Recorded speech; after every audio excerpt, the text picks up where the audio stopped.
Halo sahabat penggemar tinju dimanapun kalian berada. Sebelum kita lanjut menonton video ini, gue ingin menyampaikan jangan lupa like, komen, dan share video ini. Tekan subscribe dan aktifkan lonceng notifikasi agar kalian tidak ketinggalan video-video terbaru seputar dunia boxing.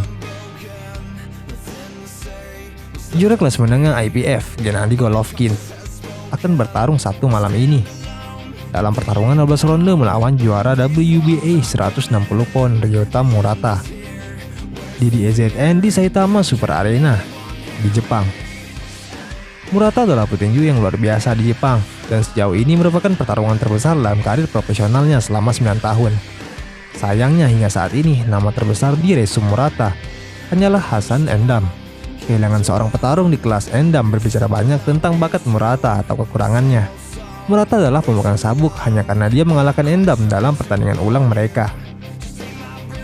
Salah satu hal negatif tentang setiap divisi yang dipermudah dengan banyak gelar dunia adalah Anda bisa menjadi juara yang lemah, yang jika tidak, mereka tidak akan pernah memenangkan gelar juara dalam karir mereka. Anda dapat berargumen bahwa Murata adalah contoh sempurna untuk itu. Orang ini akan kalah jika dia harus melawan Demetrius Andrade untuk gelar WBA-nya pada tahun 2017 alih-alih Hassan Endam. Gaya hidupku yang memungkinkanku untuk terus berjuang, dan aku bukan orang yang mendorongku menjauh dari tinju, kata Golovkin kepada The Fight with Teddy tentang mengapa dia masih dalam olahraga di usianya. Aku terus masuk ke ring, dan ini semua karena gaya hidup dan pendekatan umumku. Tidak ada jaminan pertarungan ini akan berlangsung, kata Golovkin tentang pertandingan triloginya dengan Canelo. Jika pertarungan ini terjadi, bagus sekali. Jika tidak, masih bagus. Lanjut Golovkin tentang trilogi pertarungan Canelo. Aku merasa sangat tenang tentang hal itu. Aku merasa terlalu dini untuk membahas pertengkaran dengan Canelo. Mari kita kembali ke pernyataan ini setelah pertarungan di Jepang. Memang pertarungan berikutnya adalah pertarungan unifikasi melawan Murata.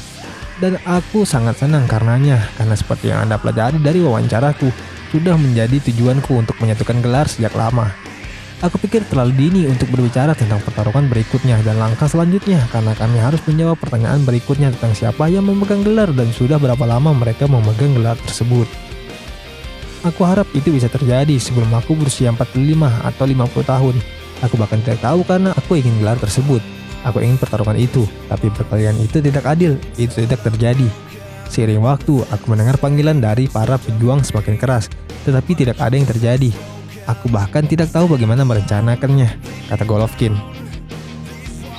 Tentu saja kita harus memperhatikan prestasi Murata dan fakta bahwa pertarungan akan berlangsung di Jepang, kata Gennady. Kami akan pergi ke Jepang dan Jepang adalah negeri kejutan. Anda tahu apa yang terjadi di Jepang di masa lalu yang membuatnya semakin menarik, kata Triple G. Golovkin yang berusia 40 tahun akan membuat penampilan yang langka, bertarung untuk pertama kalinya dalam 16 bulan melawan Murata yang berusia 36 tahun, yang tidak bertarung dalam 28 bulan sejak Desember 2018. Aku pikir penggemar tinju mendapatkan gambaran tentang pertarungan ini. Di atas kertas, Golovkin versus Murata adalah pertarungan unifikasi seberat 160 pon, tetapi ini lebih merupakan pertarungan tiket bisnis.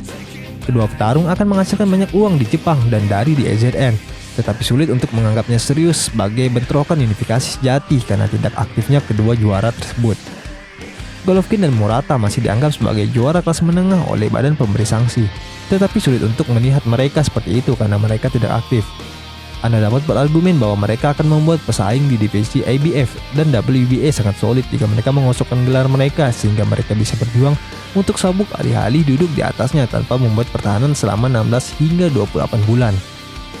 Sementara pertarungan Golovkin versus Murata belum terdaftar di tinju Amerika Serikat, itu memiliki arti untuk apa yang bisa terjadi akhir tahun ini dalam kemungkinan pertandingan trilogi antara Golovkin dan Canelo Alvarez pada 17 September. Masih harus dilihat apakah Golovkin dan Canelo akan bertarung pada bulan September, karena itu masih mengharuskan mereka berdua memenangkan kontes berikutnya. Golovkin seharusnya bisa melewati Murata, robot berusia 36 tahun yang lambat tersebut yang terlihat sangat buruk saat kalah dari Hassan Endam dan Rob Brant di masa lalu. Mengingat ketidakaktifan Golovkin, usia dan kurangnya kualitas lawan yang dihadapinya dalam 4 tahun terakhir, Anda tidak dapat mengesampingkan kemenangan untuk Murata. Peraih medali emas Olimpiade 2012 Murata dapat meninju dan kami melihat betapa sulitnya waktu yang dimiliki Golovkin melawan Sergey Derevyanko yang sangat lambat pada tahun 2019 kemarin. Dalam hal kecepatan tangan, Murata setara dengan Derevyanko, tetapi dengan kekuatan yang lebih besar. Satu perbedaan besar antara keduanya adalah bahwa Derevchenko adalah mempunyai pukulan tubuh yang lebih baik, dan itulah yang dia gunakan untuk memberi masalah pada Golovkin. Sekian kabar yang dapat gue sampaikan. Stay tune.